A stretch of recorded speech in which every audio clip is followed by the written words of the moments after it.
Como analisar fundos imobiliários de forma simples e eficiente? Bom dia, boa tarde, boa noite, meus queridos investidores. Como vão vocês? Bom, uma pergunta muito frequente é, Lucão, como que você analisa seus fundos imobiliários? Como que você decide colocar um fundo imobiliário na sua carteira ou não? Se você já quer viver de renda ou se você quer simplesmente diversificar ali em fundos imobiliários. Bom, vamos lá, vamos usar aqui hoje o site do nosso querido Funds Explorer aí, tá? E nesse site ele é um site basicamente para você fazer análises de fundos imobiliários, tá? Bom, aqui na plataforma é bem simples de mexer, você vai colocar o mouse aqui em ferramentas e ranking de FIIs, tá? Só recapitulando, para quem não entendeu muito bem o que é FIIs ainda, os fundos de investimento imobiliário, tem um outro vídeo que eu vou deixar aqui no card, que é justamente ensinando, né, ensinando a parte conceitual ali de como que funciona, quais são as leis que regem os fundos imobiliários. Então, antes de assistir esse vídeo, clica no card aqui em cima, assiste esse outro vídeo e vamos lá. Bom, voltando aqui para a plataforma, logo que você clica aqui, você põe o mouse aqui em ferramentas, eles já vão mostrar diversas ferramentas aqui para você. A que a gente vai usar aqui hoje é justamente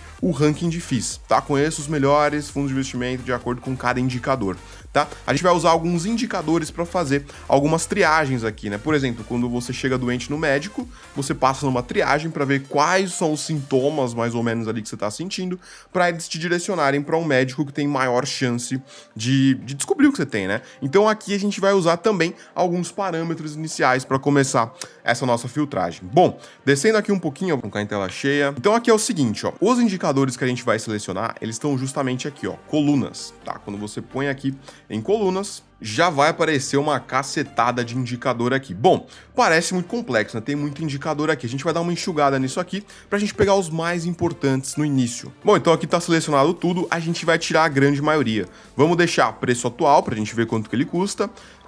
Vamos deixar o dividend yield, que é quanto ele tem pago com relação a quanto você paga nele, quanto que ele paga de rendimento mensal. Então esse aqui é o último que ele pagou, o último do mês. Os acumulados vamos tirar. Vamos deixar as médias, ó. As médias são importantes, porque o que a gente quer num fundo imobiliário? A gente quer que ele entregue rendimentos com consistência. Então é muito importante que a média seja próxima sempre.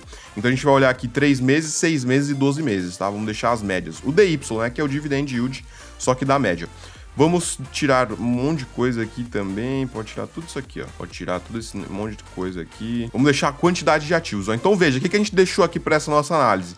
Preço atual, dividend yield, o dividend yield médio dos últimos 3, 6 e 12 meses e também deixamos a quantidade de ativos. Porque o que a gente quer num fundo imobiliário? Primeiro, que ele entregue resultados consistentes ao longo dos últimos meses, né? Pra gente ter uma média. Não adianta nada um fundo imobiliário pagar super bem num mês e no outro mês ele não entregar, ou às vezes ficar um mês ou dois sem entregar. Então você tá entendendo? É muito importante que ele tenha essa regularidade. E a quantidade de ativos pra gente saber que a gente tá num fundo imobiliário que é diversificado, né? A gente não quer entrar num fundo que às vezes só tem um único imóvel. Pensa se dá problema nesse um único imóvel. O que vai acontecer, né? Então é interessante que a gente esteja em fundos imobiliários que sejam multiativos, né? Não monoativos. A gente vai ver aqui vários fundos imobiliários que são monoativos, ó. Aqui a gente já está nesses filtros que a gente colocou. E aqui temos as quantidades de ativos, ó lá. ABCP, tem só um imóvel, é de shopping, né? Então, na prática, é ruim, é bom? Não dá pra saber, tá? De preferência, não coloque dinheiro num fundo monoativo, a não ser que você conheça muito bem o que você tá fazendo.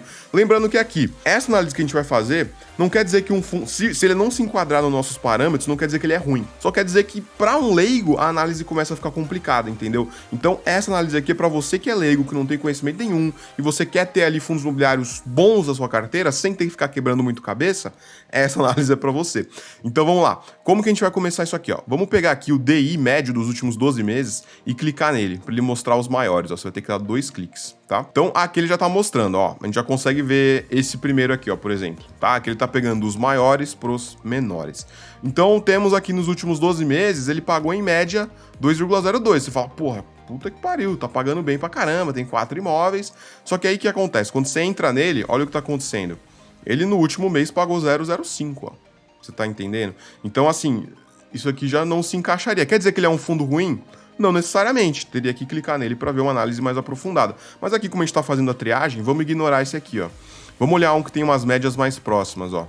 Ó, esse aqui também não tem médias próximas, 1.4, 1.14, 1.13, 0.38 no último mês, ó. Então, como que funciona essa análise? A gente olha a média dos 12 meses, depois a gente olha a média dos 6, dos 3 e do último mês, tá? Então é 12 meses, 6 meses, 3 meses e 1 mês, né? Se esses números estiverem muito discrepantes, o que isso aqui quer dizer? que ele não está entregando resultados consistentes, próximo do que ele costuma entregar. Então, é um parâmetro muito legal para a gente olhar. Olha lá, XPCM, 1.39, 1.52, 1.4, 1.63. Tá próximo, tá? Não estaria ruim aqui. Só que ele é um fundo monoativo, né? Só tem um ativo. Então, talvez você poderia deixar na sua lista para analisar depois, tá? Para ver por qual que é esse imóvel que ele tem e tudo mais. Afinal, quando a gente compra cotas de fundos imobiliários, a gente está se tornando sócio, no caso aqui de uma laje corporativa, né? Alguma construção que tem vários andares e eles alugam isso aí para alguma empresa, enfim. Então, esse aqui você poderia deixar na lista, mas não sei, só um imóvel não me atraiu. Olha lá, TFOF 11, olha lá. 1.36, 1.36, 2.14 e aí 1.7, ó. Não tá muito regular. Vamos pular, vamos descendo, ó, até a gente achar algum mais ou menos aqui, ó. Ó, esse aqui estaria show se não custasse R$ 2.300 uma cota, né? Já tem 2 imóveis, ó, melhor. Já tá melhorzinho. Bom, mas vamos descendo, ó, vamos descendo. Vamos ver algum que tá bem próximo aqui, ó, só pra gente ter uma base. Aqui, ó, um fundo que inclusive eu conheço, ó, MXRF 11, 074, 07, 064, 064, tá bem próximo, né? Aí você pode pensar, Lucas, mas é um fundo com zero ativos, né? Então, pô, não tem imóvel.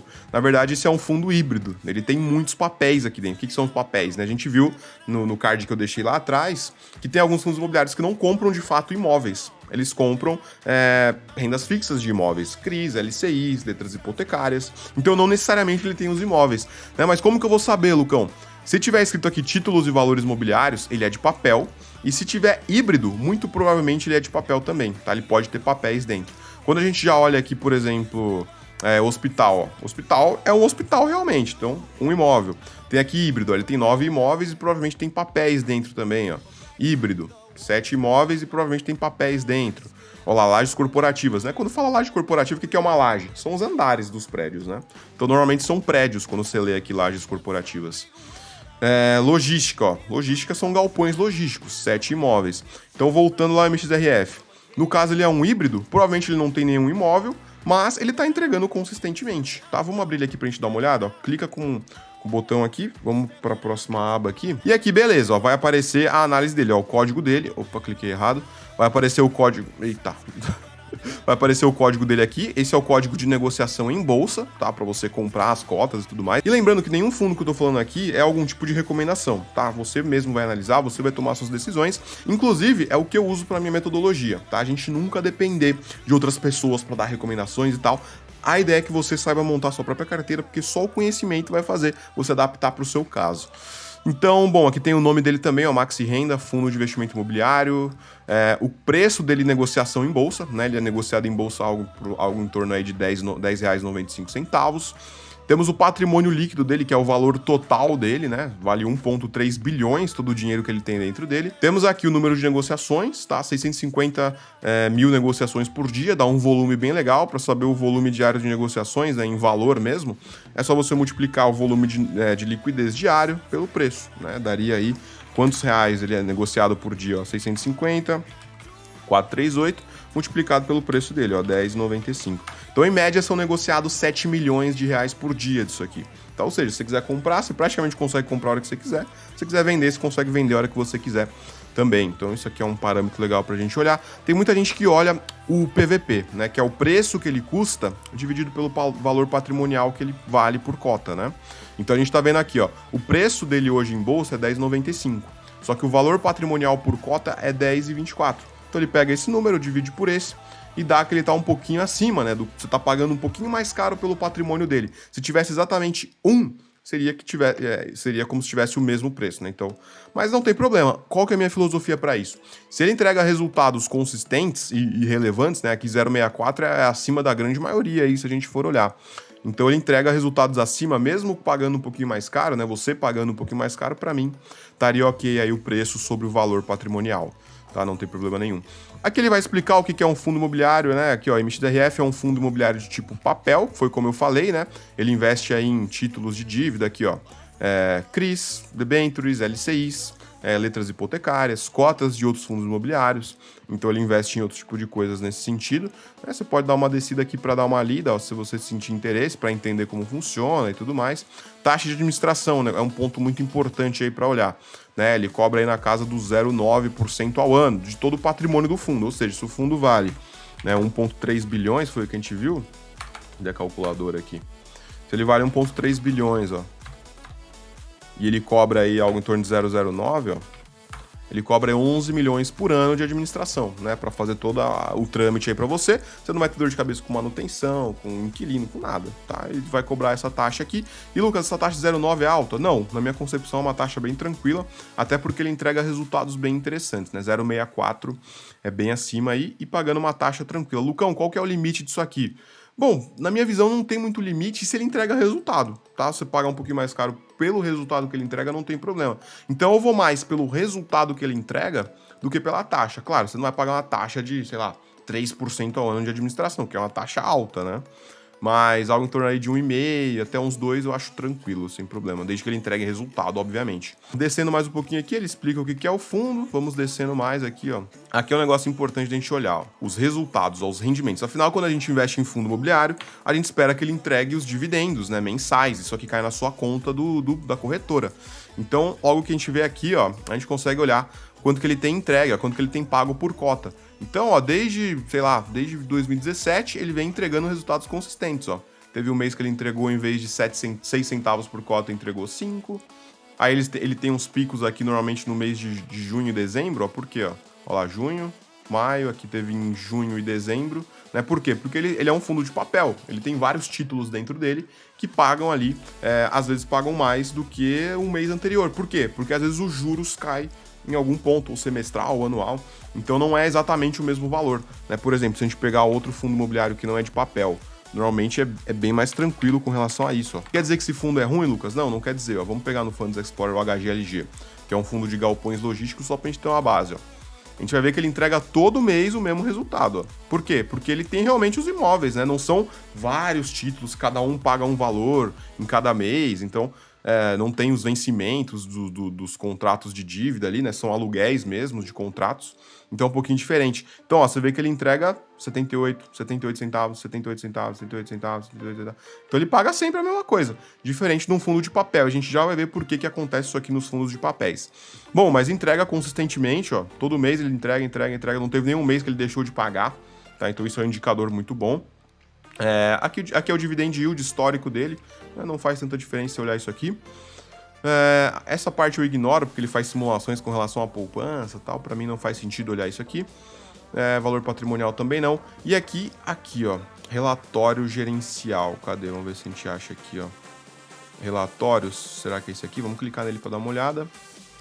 Vamos ver se é esse aqui. Se não for esse aqui, a gente vai procurar qual que é. Tá? É esse aqui mesmo. Show de bola. Aqui a gente consegue ver tudo que tem dentro do fundo, ó. Tem toda a explicação no que ele investe, ó. Vamos dar uma olhadinha aqui. Deixa eu aumentar um pouco. Aí, show.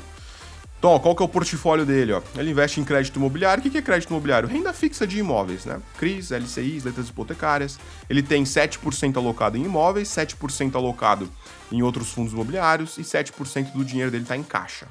Show? Então, aqui tem a meta de investimento para ele, então ele quer migrar um pouquinho. Na verdade, a meta é comercial, crédito corporativo, né? Que é essa parte que está em crédito imobiliário. A gente já vai ver melhor o que é isso. Mas descendo aqui, ele mostra quais são as exposições dos fundos que ele tem dentro dele, ó. Ele tem XPCI 11, HBRH 11, enfim, né? Vocês estão vendo aí, KNCRI, KNCR 11. Mas eu quero ver a carteira dele, ó. Aqui tem um negócio interessante, ó. É muito interessante quando a gente investe num fundo imobiliário, a gente saber com base no que ele vai pagar a gente, né? No caso, ó, 30% da renda vem de IPCA, que é um índice de inflação, 8% vem de IGPM, então 38% aí vem praticamente de inflação, né? Esses dois índices são índices de inflação, então conforme a inflação aumenta, ele passa a pagar mais também. Uma parte dele vem de CDI, tá? Que é 59% vem do CDI. Então, conforme o CDI sobe, ele passa a pagar mais. Conforme o CDI cai, ele passa a pagar menos. Então, nesse cenário de queda de juros, a tendência é que esse fundo desvalorize. Vai desvalorizar? Não é certeza. Por quê? Se a gestão do fundo for boa, ele vai simplesmente tirar o investimento que está em CDI e pode passar para IPCA, né? Para corrigir melhor e tudo mais.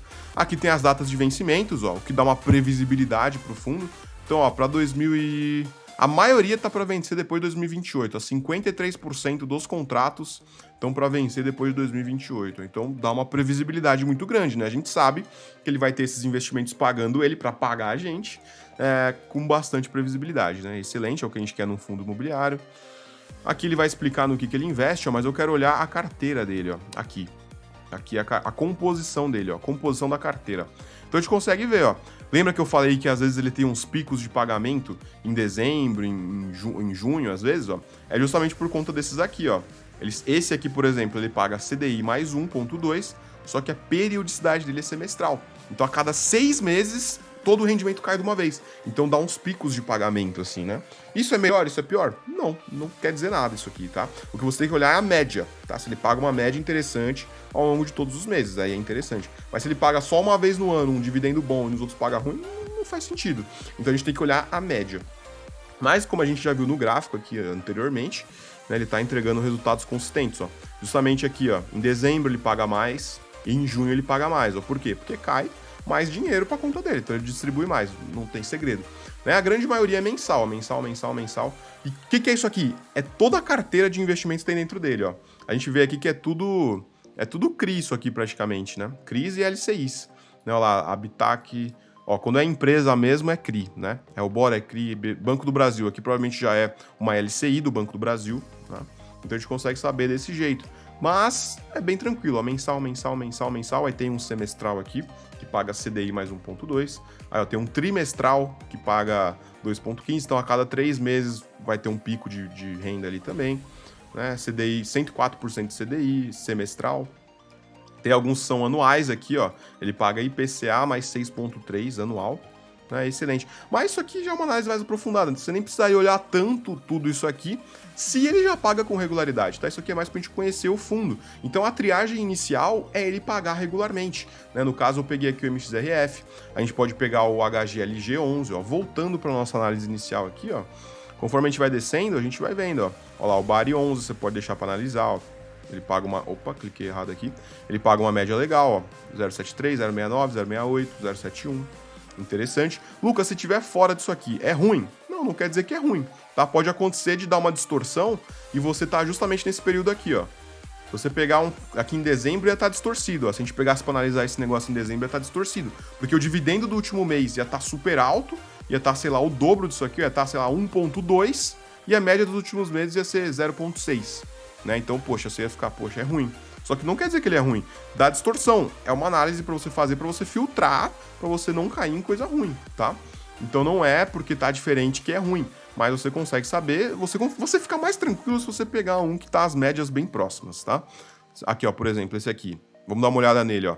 0,7, 0,8, 0,87 e no último mês pagou bem mais, ó, 1,06. A gente pode até clicar nele para dar uma olhada.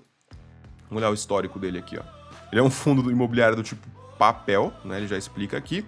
E seus investimentos são dedicados aí para títulos e valores imobiliários, que são rendas fixas, né? Isso aqui é o nome bonitinho para renda fixa. Olha lá, ele investe em CRIs, né? Certificados de recebíveis imobiliários. São rendas fixas de imóveis, ó. Letras hipotecárias também, LCIs, né? Então é isso, não tem muito segredo. E aí vamos olhar o histórico de pagamento deles, ó. Vamos ver. Olha lá, ele paga igual uma sanfoninha também, ó. Aqui, ó. O pico dele é em maio normalmente, ó. Aí teve um pico em junho também, outro em março aqui. Então é basicamente isso, ó, ele fica uma sanfoninha. Vamos olhar, vamos ver se a gente consegue achar aqui o que tem dentro dele. Relatórios, ó, vamos pegar aqui relatórios.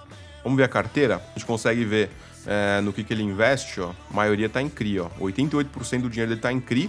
Renda fixa em LCI, né, tá 10%, show de bola. E aqui a gente consegue ver o risco que tem dentro dele, ó. O risco. A grande maioria são investimentos AAA, tá? Se você não sabe o que é isso aqui, são ratings, tá? O que são ratings? Vamos ver aqui, ó. Rating, classificação de risco. É uma tabelinha de risco, né? São classes de risco. Quanto maior a nota, mais seguro é o investimento. É justamente essa tabelinha aqui, ó. Então, o AAA seria os investimentos mais seguros do mundo, né? Vamos falar assim. Então, conforme vai caindo a nota, vai ficando mais arriscado. Quer dizer que vai me dar calote o investimento? Abaixo de BBB- eu já não gosto, tá? Mas voltando aqui, ó. Então a maioria, ó, 24% é AAA, 21% é duplo A+, né? Tem 1% que tá em CCC aqui, ó, que é muito pouco se a gente for olhar, ó. 1% tá aqui, ó. Então, poxa, é 1%. Se der problema nesse 1%, praticamente não vai impactar o fundo, né, A menos, A mais, aqui ó, é bem tranquilo, tá? Não tem problema. 56% dele tá em CDI, né, então com a queda da Selic e tudo mais, a gente pode esperar que ele passe a pagar menos. E IGPM aqui, ó, 20% em IGPM, 21% em inflação. Então ele corrige bem a inflação aí, bacana. Mas vamos ver a carteira dele. Aqui, ó, vamos dar um zoom aqui, que a gente consegue ver. Vamos ver se ele mostra aqui. Taxa de aquisição, duração, ó, tem o tempo de duração deles aqui. Ele não mostra quando que ele paga, né? Quando que os investimentos pagam. Então não tá igual do MXRF que a gente olhou, que mostra aqui a periodicidade, ó. Mas com certeza é isso, tá? Com certeza é isso. Por quê? Fundos de papéis, eles têm muitos investimentos dentro, né? Então é bem flutuante, assim, alguns pagam mensal, semestral. O que importa essa é a composição, tá? Não quer dizer que porque tem um semestral que ele vai pagar semestral. Não, o fundo imobiliário ele paga mensalmente. Só que quando cai ali o investimento semestral, ele vai pagar mais naquele ponto ali, né? Por exemplo, aqui em dezembro a gente teve um semestral e ele pagou bem mais.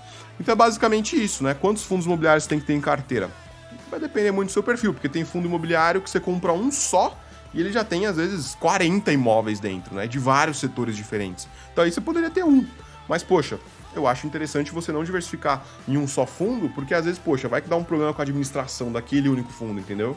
Então eu recomendo algo em torno aí de, se você quer investir em fundos imobiliários, algo em torno aí de 7, 8 fundos imobiliários está excelente. Tá? Pega ali um de galpão, um de hospital, um de lajes corporativas, né? Você vai diversificando aí de forma que você vai ficar tranquilo, né? Lembrando que a metodologia que eu uso não é focada em fundos imobiliários, tá? Que eu tô explicando mais para quem tá começando a entender agora os fundos imobiliários, mas a minha metodologia ela não é focada em fundos imobiliários. O dinheiro real tá nas ações, porque você já parou para pensar que quem paga os aluguéis dos fundos imobiliários são as empresas, né? A gente tem empresas que pagam os aluguéis. E esse aluguel vem pra gente. Por que uma empresa, né, uma ação, quando a gente fala de ações, são empresas. Por que uma ação pagaria o aluguel pro fundo imobiliário se não fosse vantajoso para ela, entendeu? Então, assim, é muito lucrativo para ela pagar um aluguel relativamente baixo. Ela vai ter muito mais lucro do que se ela comprasse um imóvel e pagasse todas as tarifas ali. Né? Então, com certeza, o dinheiro real tá nas ações. Fechou? Então é basicamente isso, tá? Se ficou alguma dúvida aqui, deixa aqui embaixo nos comentários. A análise é bem simples. Se você gostou, não está inscrito no canal, se inscreve aí. É Lucas aqui, aquele abraço. Falei até e bora ficar milionário.